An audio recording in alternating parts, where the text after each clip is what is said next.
magandang araw mga ka-BBM. Ayan, at ito tayo, no? Makisawsaw lang po tayo doon kay Guanzon, itong pambato ng mga dutae.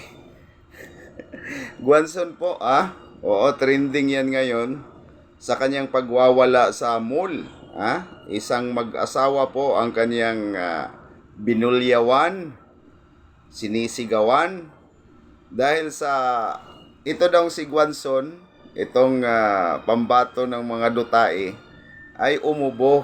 Nang umubo siya, nag-ano daw, nagkabit daw ng mask yung mag-asawa.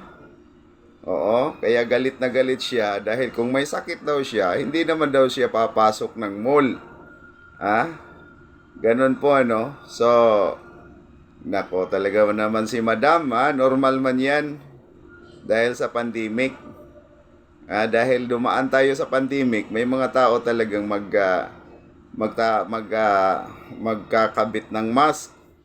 Madam, wag feeling Ay, nako, So, basta dotae talaga, no? Ayan, magandang araw po.